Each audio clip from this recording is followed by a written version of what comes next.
아니 형님 큰일 났어요. 왜? 경고를 먹었어요.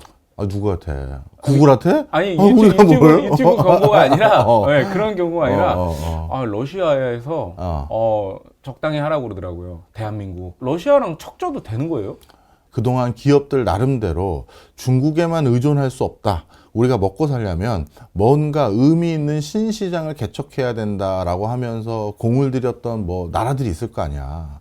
그런데 우리나라의 진짜 농담이 아니라 가장 대표적인 기업들은 전부 러시아를 선택했어. 네.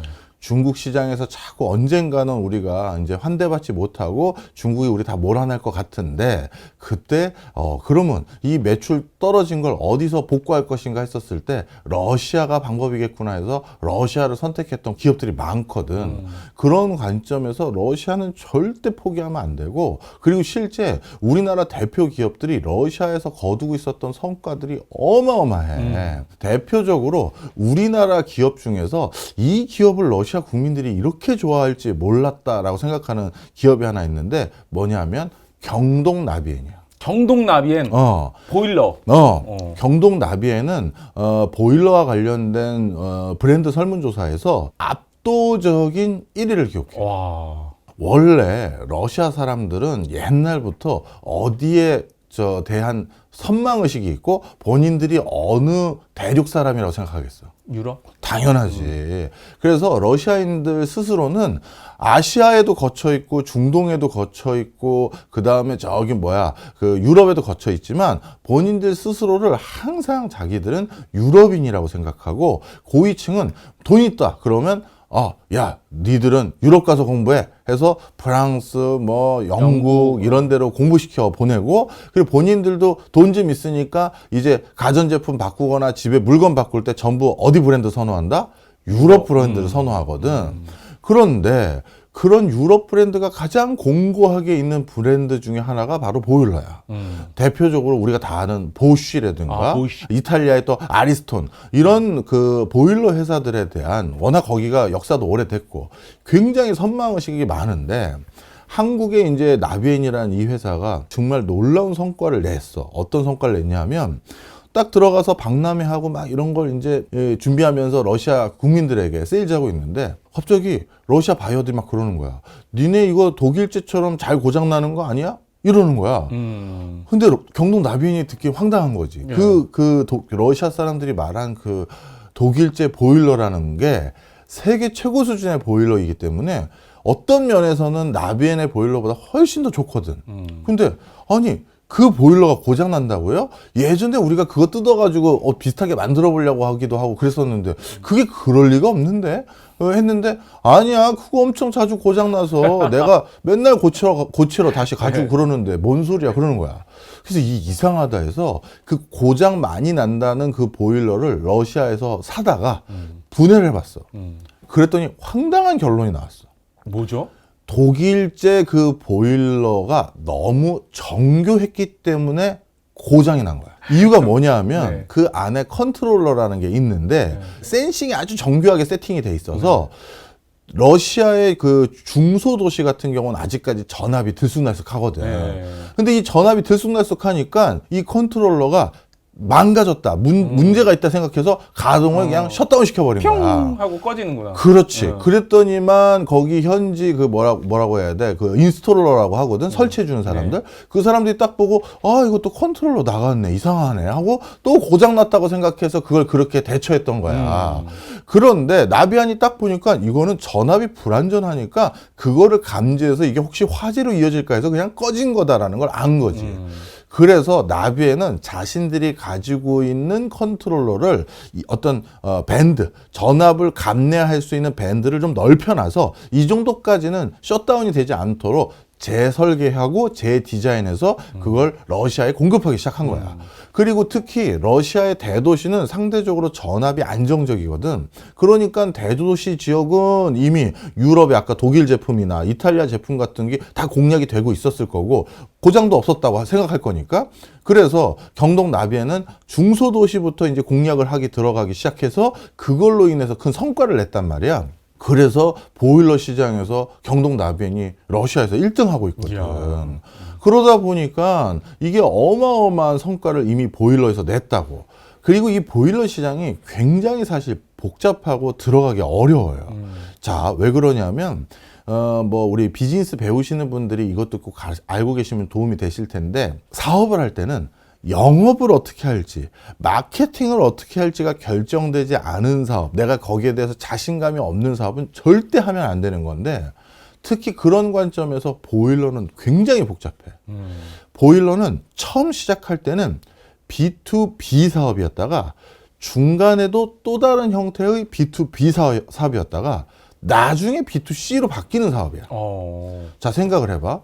우리가 처음 어느 아파트를 분양받아서 입주했어. 그럼 그 아파트 분양받는 곳에 있는 그 보일러, 그 보일러는 내가 정한 거야? 아, 회사에 납품한 거겠죠? 그렇지. 건설 회사가 정한 거야. 그러니까 보일러 회사들 입장에서는 첫 시장을 공략하려면 누굴 설득해야 돼? 회사? 건설회사를 선택해야지. 건설회사에게 여기 새로 짓는 아파트 단지들 저희 보일러가 다 납품하겠습니다.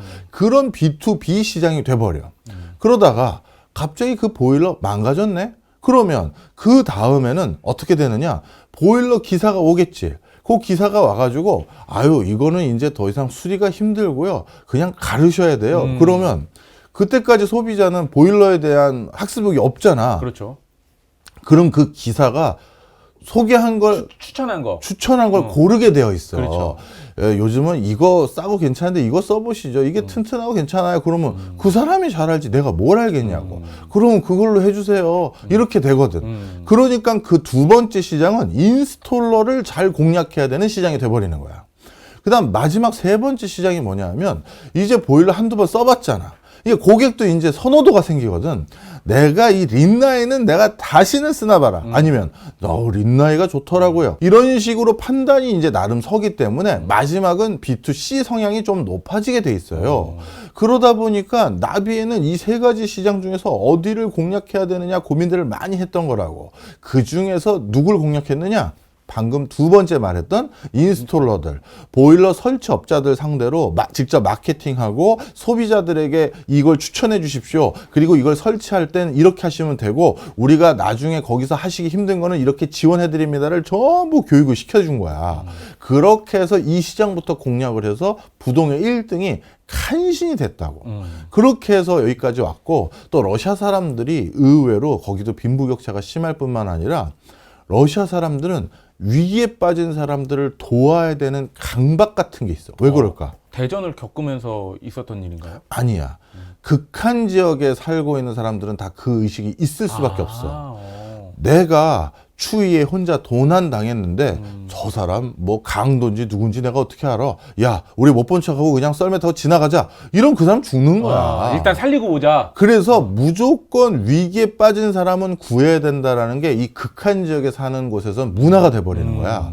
그러다 보니까 러시아 사람들의 선호도를 더 많이 받으려면 어려운 사람들을 도와줘야 되거든. 그런데 그 어려운 사람들을 도와주기 위해서 경동나비엔도 어려운 이웃 주민들에게 보일러를 공짜로 막 설치해주고 했었어. 이미지 마케팅을 한 거지. 착한 기업이다. 그렇지.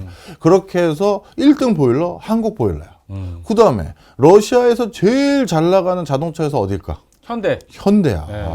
이것도 이유가 있어요. 사실 현대차는 푸틴이 가장 사랑한 회사야. 요즘은 이제 이 여러 가지 우크라이나 사태가 결부되고 한국이 친미와 가까운 성향과 친미 행보를 보이다 보니까 러시아 입장에서 한국 뭐 자동차 그 공장 뭐 그냥 헐값에 매입해버리고 뭐 현대차 그냥 쫓아나고 했지만, 그 전까지만 해도 어떤 일이 있었냐면, 그 당시 2010년도야. 2010년도 언저리 때 주판을 튕겨봤어. 그랬더니만 전 세계의 자동차 관련한 보고서들을 다 살펴봤더니 한 2020년 언저리가 되면 러시아의 자동차 시장이 세계 5위까지 올라갈 수 있다라는 게 중론이었었던 적이 있어. 물론 결국 러시아가 중간에 경제 위기 또 경험하면서 5위까지는 안 올라가고 한 10위권 안쪽으로 들어왔던 게 거의 끝났었는데, 현대차가 이제 중국 시장에서 우리가 힘들어지고 있는데 그러면 그 매출을 벌충할 수 있는 곳이 러시아겠구나. 그럼 러시아로 가자 해서 러시아 시장에 진출하기로 했는데, 그때 러시아의 푸틴도 마침 뭘 요구했냐면 전 세계 자동차 메이커들에게 러시아에서 자동차 팔고 싶으면 러시아 국내에서 생산해. 이거를 유도하고 있었어.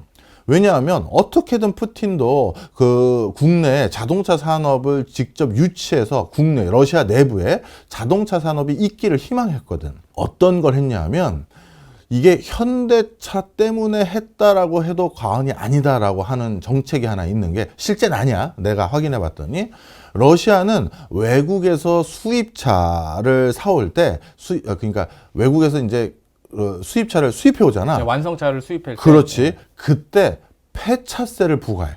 아, 미리? 미리. 그러다 보니까 이 수입차 가격이 엄청 높아질 수밖에 없겠지. 그러다 보니까 이게 유럽의 많은 자동차 메이커들이 이거 WTO에 제소해요. 이거 불공정 무역 아니냐.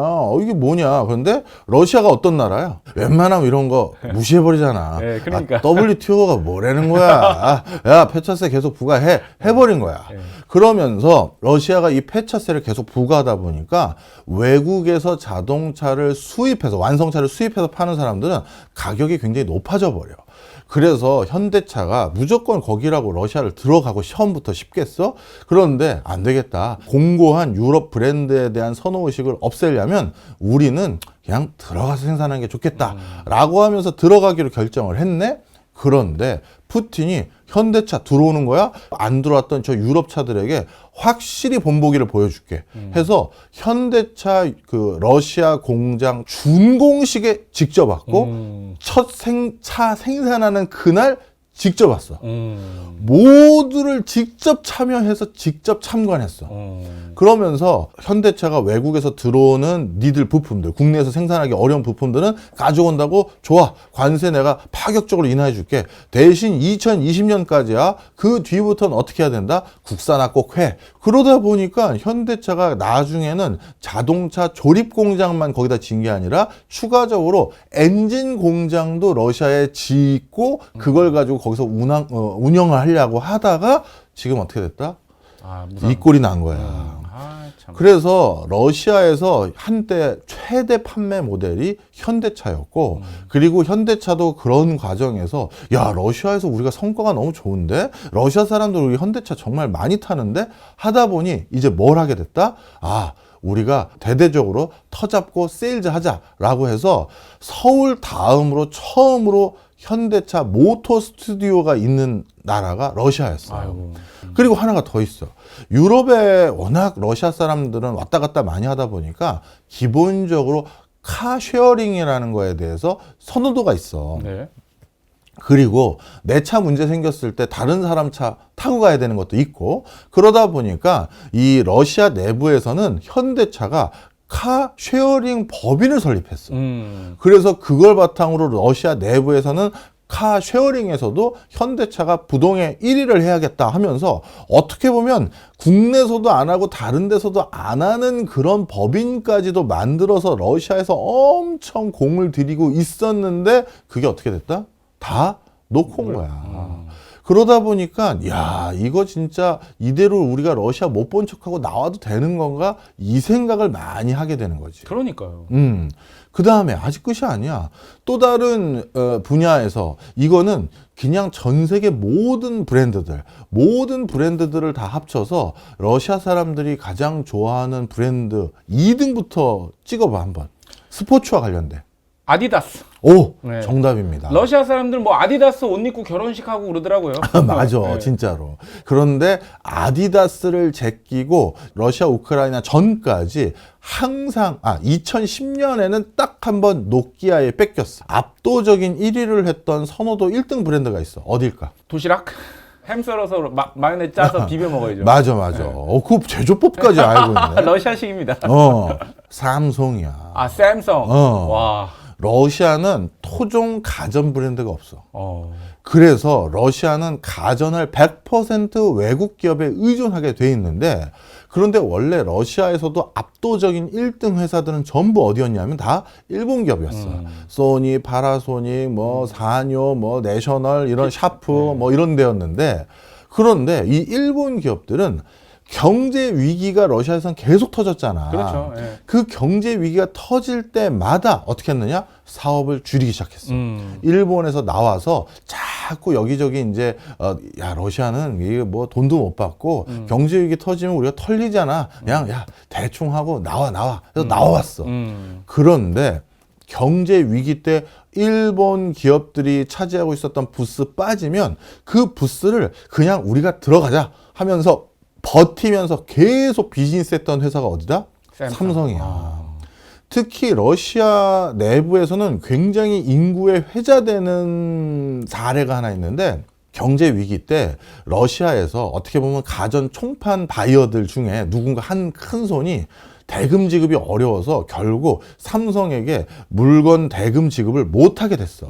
그랬더니만 그 러시아의 그 바이어 큰 손이 아 이거 미안합니다. 내가 삼성한테 이 가전 대금을 치를 지금 돈이 없네. 그냥 제 건물 가져가십시오. 했어. 빌딩. 안 가져가겠다.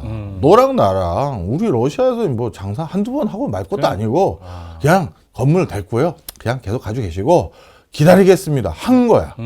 근데 그게 러시아 내부에서 쫙 알려진 거지. 소문이 났구나. 소문이 난 거야. 큰 감동을 받은 거지. 그거 내가 뭐라 그랬어? 또 러시아 사람들은 위기에 빠졌을 때 무조건 도와줘야 된다고 했잖아. 그 도움을 줬던 기업인 거야. 그러니 삼성에 대한 이미지는 극단적으로 올라가는 사례들이 몇 번 있었던 거라고. 거기에다가 삼성도 러시아의 어떤 뭐라 그러지 정책 기조를 딱 이해하고 어떻게 했다? 모스크바 인근에 TV 공장을 건립해요. 거기도 똑같이 내부에서 생산해서 내부에서 판매하는 그런 전략을 추진해 왔단 말이야.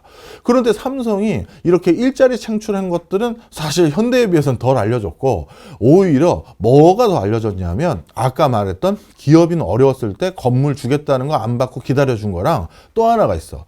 1991년도가 러시아 경제가 진짜 어려워졌을 때거든. 그때 러시아의 어떻게 보면 국부 중에 하나인 볼쇼이 극장. 아, 예. 볼쇼이 극장이 문을 닫게 돼버린 거야. 그때 그거 누가 도와줬다? 삼성이. 삼성이 아 이거 이 나라의 문화유산인데 이거 문을 닫으면 되냐 우리가 도와주겠다 해서 그거 도와줬었고 혹시 올 여름에 러시아 지금 같을 때 러시아 관광해도 되냐고 물어보시는 분들이 있는데 러시아 내부는 평온해요. 저 우크라이나가 그런 거지 핵을 보유하고 있는 국가는 누구도 직접 타격하기가 쉽지가 않습니다. 자, 그래서 에르미타주 박물관이라는 곳이 있어. 이 에르미타주 박물관도 세계 4대 박물관이다, 5대 박물관이다 이렇게 꼽히는 엄청난 박물관인데 외관도 너무 예쁘고 여기를 한번 가보시면 그 안에 특히 엄청나게 놀라운 물건들이 있는데 전부 시계야. 그 시계의 정교함이 이루 말할 수가 없어. 시계가 우리 한쪽 벽만 하기도 하고 아니면 뭐 여기 우리 탁자 위에 놓을 만한 엄청 큰 그런 시계들인데 그게 막 그 안에 테이프들이 막 정교하게 돌면서 그 문양들이 막 움직이거나 춤을 추거나 이런 시계들이거든. 그런데 에르미타주 박물관이 또 돈이 없어서 그 시계가 망가졌는데 복구를 못 하는 거야. 그런데 이 시계 복구하는 거는 정말 상상 초월하는 돈이 들거든. 그런데 이 돈을 또 누가 지원해 줬다? 삼성이 지원해 준 거야. 그래서 러시아인들에게 우리 그 한국 제품들은 이루 말할 수 없게끔 이미지가 좋아.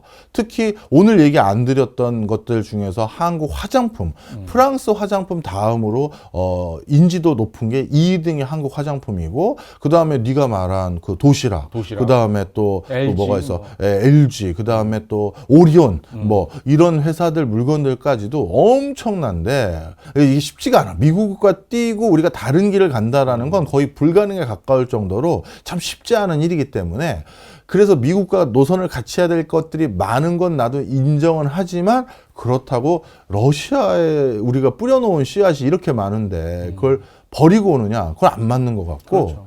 특히 삼성은 러시아와 미래를 같이 갈 큰 포석을 하나 해놓은 게 있었어. 모스크바에 AI 연구센터를 설립했어. 왜냐하면 공산국가 중에서 특히 러시아는 세계 수학 올림피아드라든가 수학의 노벨상이라고 부르는 필드상이라든가 이런 것들에 대해서 정말 엄청난 업력을 가지고 있는 나라거든. 그리고 예전부터 기초 수학 강국이잖아요. 그렇지. 그러다 보니까 AI 기술을 가장 전략적으로 같이 육성할 수 있는 나라가 바로 러시아라고 생각한 거야. 그래서 러시아랑 AI 연구센터를 같이 설립해서 거기에서 그거를 이제 운용을 하려고 했던 게 삼성의 전략이었고, 실제 삼성 갤럭시 폰도 러시아에서는 애플 제치고 1등이거든. 그러다 보니까 하여튼 여러 가지 것들을 이제 같이 그렸던 우리나라 기업들이 많아. 그런데 그게 지금 다 어떻게 될지 모르는 상황이 돼버린 거야. 그래서 우리가 항상 보면 미국과 러시아가 이렇게 어떤 간접전을 바탕으로 해서 적대적인 관계가 옛날에 체첸이라든가 옛날에 뭐 그러니까 여러 군데에서 일어났잖아. 그래도 그거 끝나면 다시 어느 정도 회복이 되던 해빙기가 있었어. 그렇죠. 그런데 이번에도 또 해빙기가 있었을 때 우리 기업들 다 털리고 이제 거기가 다 중국 기업이 장악하면 안 되잖아. 그렇죠. 그래서 이번에 우리가 약간 수위 조절을 하든지 아니면 어떻게 티 안 나게끔 해야 되는데 그거 진짜 잘해야 된다. 러시아는 우리랑 아직 할 일이 많다. 뭐 내가 몇 번 이런 얘기 했더니 자꾸 뭐 친러 성향의 학자다 이런 소리를 하는데 난 누누이 얘기하지만 한국의 우방은 누구밖에 없다? 우리밖에 없어. 네. 본인들이 이득이 되니까 이렇게 친한 척 하는 거지 다 등 돌리는 거야. 팔레스타인 같은 처지였던 게 우리가 불과 100년 전이었어. 그래서 우리 스스로 부강해지기 위해서 전략적인 선택을 해야 된다. 오늘은 그 결론이야.